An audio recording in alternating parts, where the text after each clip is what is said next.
what's up guys, how we doing? Let's talk about Mary and the Witch's Flower. So this is a fantasy anime film directed by Hiromasa Yonebayashi, who also did several films when he was working with Studio Ghibli, which were The Secret World of Arrietty and When Marnie Was There. Both fantastic films, I definitely recommend you check those out too. Now this is the first feature from Studio Ponoc, an animation company that took place and pretty much came about soon after Studio Ghibli went on hiatus for a while. And as you can see, this studio is very much kind of an offshoot and almost tribute to Studio Ghibli, even in their logo, which is very similar. So the film is also based off Mary Stewart's novel The Little Broomstick, which I also found interesting because the director himself has done 3 movies now, each of which is based off the novel. So Mary is a young girl who soon discovers a mysterious flower near where she lives, starts to take a look at it, something happens, and she gains the power of a witch, and only lasts for about 1 night. And here we set out on an adventure as Mary gets to go to Endor College, a mysterious school of magic, where she encounters some very interesting people and some kind of strange things going on. Now, I actually got to go see an early premiere of this film, which was really cool. I got to see the English dub, which features the voices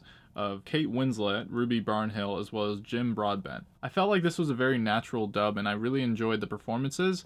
It made sense because this film takes place in England and all of the actors and actresses that did the voices were all English. Overall, the film has a pretty simplistic story and is somewhat predictable at times, but what really makes this film stand out is its incredible animation, of course. It's visually impressive throughout the whole film, as well as really great music. Overall, the characters are not the best, but they're definitely enjoyable, and I really liked how a lot of them were portrayed in this film. I could have used a little bit more background on a few of them. I gotta say my favorite was probably the cats, because they reminded me of just my own cat, and just the little facial and body language and expressions you get from them were just really funny and a great time. Pretty much every time they were on screen, I enjoyed it. The film does feel kind of like a mashup of different Studio Ghibli films and other kind of magic things out there. Like, we get a little bit of Kiki's Delivery Service, as well as Castle in the Sky, and definitely some Hogwarts. Now, this film had a great opening sequence, which really sucks you into the film right away, and once you kind of figure out what that's all about, I felt like it really made the film come into its own. The film had a really nice message for children and definitely was suitable for all ages. I like that it kind of shows you how to bring out your inner strength and that you don't need magic, you don't need all these things necessarily to get by or to make an impact. You really have to believe in yourself a lot of the times if you really want to get certain things done. Well, I wouldn't say this is one of my top favorite animation films now,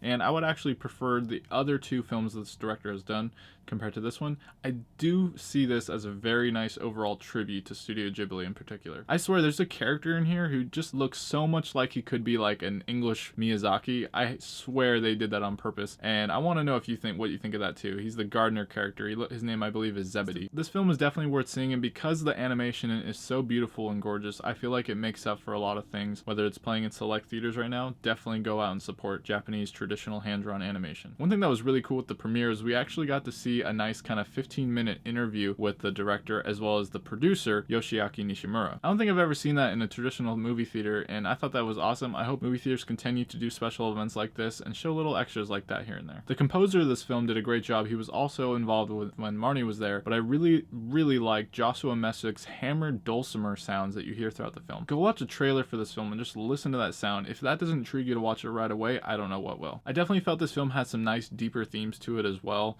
which most of the time maybe adults would have probably caught on, but sooner than children will. And I really liked how they portrayed it. Stuff about animals and experimenting, I really like how that was done. As I mentioned, this film is playing in select theaters. I hope there's one playing nearby you so you don't have to drive too far, because this film is definitely worth your time. Mary and the Witch's Flower blooms at the perfect time, honoring a beloved animation studio while bringing another to life with a promising future ahead. And that's why this film is a diligent pick. So what did you guys think of Mary and the Witch's Flower? Do you feel like it lived up to the magic that Studio Ghibli has? I want to know your thoughts below, as well as one of your favorite Japanese animation films you've seen in recent years. My name is Dylan, and if you love entertainment, subscribe to my channel while this video ends and send me a thumbs up before you go. Thanks for watching, and stay diligent.